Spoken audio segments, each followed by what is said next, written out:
Thank you, Bill and Sandra. So the Biden White House now has a major baby formula mess on its hand. The president admitting he didn't know until April about the crisis that a plant shutdown in February was causing.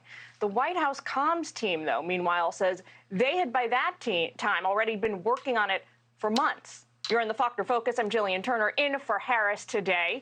So the president's admission came just moments after formula manufacturers told him during a White House roundtable. They realized pretty much immediately how bad the shortage was going to get. They also say it's not likely to improve for a couple of more months yet. The FDA forced a shutdown of an Abbott plant in Michigan back in February, and now the out-of-stock rate for most formula manufacturers and brands nationwide is now up to 70%. Listen. The question I always love to ask is, on every single why the Jack Center?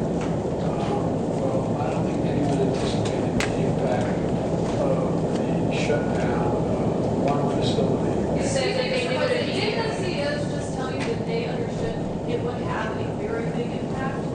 They did, but I didn't. So White House Press Secretary Karine Jean-Pierre yesterday dodged repeated questions over why the president was not briefed up much sooner.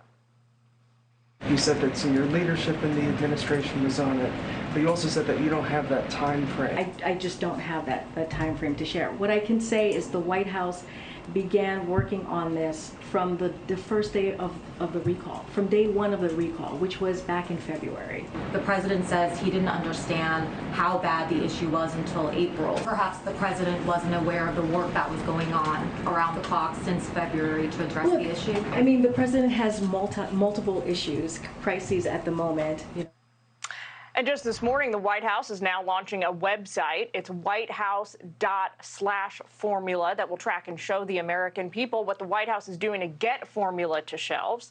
So let's bring in Jason Chaffetz. He's a Fox News contributor and former Utah Congressman. Jason, there's a lot to unpack here with this, but let's start with the messaging, right? So first, it was the FDA knows all about this crisis, but the White House does not. Then it was actually the White House staff knows all about this, but the president does not. Yesterday, we got a new perspective from the formula manufacturers themselves. They said, we knew about it. It was obvious to all of us. So I guess a couple of questions here now, but is there any liability on the part of these manufacturers? Did they alert anybody? I don't know. I mean, this administration has given such mixed messaging along this way. It just reeks of incompetence because remember, the White House sent Pete Buttigieg out on the Sunday morning shows, specifically Face the Nation, and told the world that, hey, the administration had been on this since day one, only to weeks later have the president of the United States saying he had to be a mind reader to figure out what was going on. And that's just incompetence within the White House. We haven't gotten a straight answer. And most importantly, there's not formula on the shelves. So yesterday, Bill Hemmer had on President Obama's former Deputy Chief of Staff, Jim Messina. He said the thing that President Obama always used to say about the job of the commander-in-chief is that one of his most important responsibilities is to be the explainer-in-chief. So, Jason, it's not that everybody expects the president to know about every formula factory that gets shut down across the country. He's, bigger picture than that, but they do expect him to have accountability and to be able to answer questions about who knew what when and who was working on this. And that's what critics say we are missing from the White House right now, is a clear explanation of the chain of events here.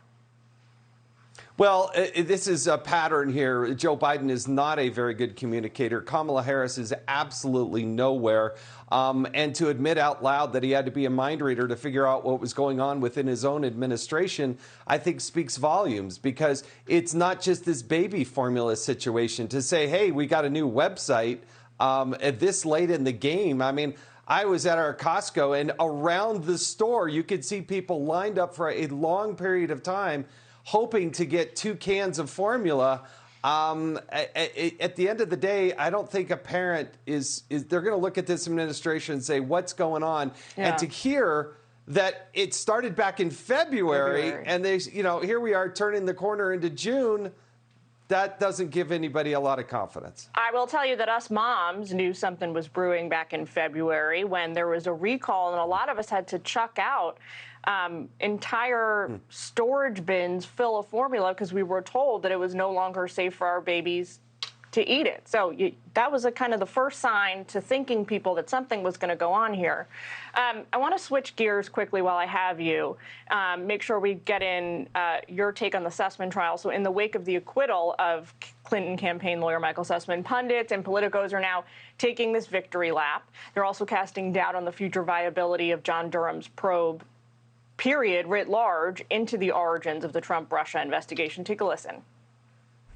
What's just asinine, and it's been asinine from the start. Investigation of the deep state, this investigation of the investigators is much ado about nothing. This was the first trial in the Durham investigation. It cost millions of dollars. And what do they have to show for it at this point? Well, not much. The hammer was supposed to finally come down. But instead, it was time to cue the sad trombone soundtrack. So the verdict was a blow for the Durham probe, but it's not dead in the water, right? Undoubtedly, it was a blow and disappointing from my perspective.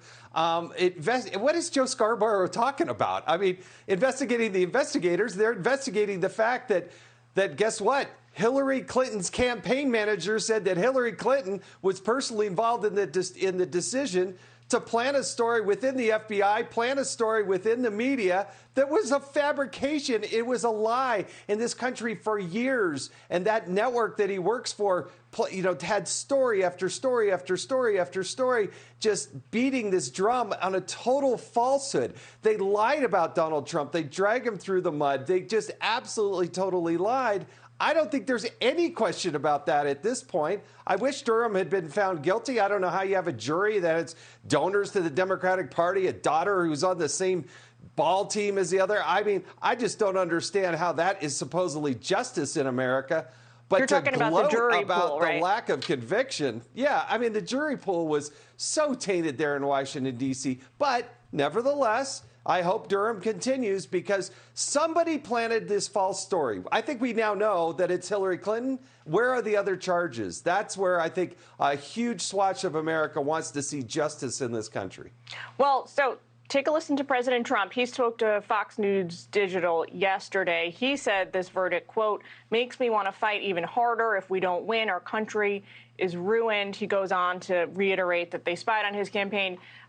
But since we're now in political season, I would be remiss if I didn't ask you, I mean, this sounds like an admission he's going to run, does it not?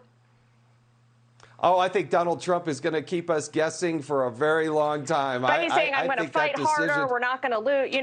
Those are fighting words. But he still fights. For a campaign. Whether or not he's a candidate or not, he's holding rallies around the country. Nobody attracts a crowd like Donald Trump. He's still got the biggest microphone out there on the Republican side of the aisle, and there are still tens of millions of people that support Donald Trump. So when he speaks, people listen. And I think he's right on this. I mean, he was on the receiving end of a lie that went on for years and a Mueller report that supports the idea that it was a lie. So where's the journalistic integrity? Where's the journalistic, endeavors to get to the bottom of how the national media got snookered for so long? Where is that?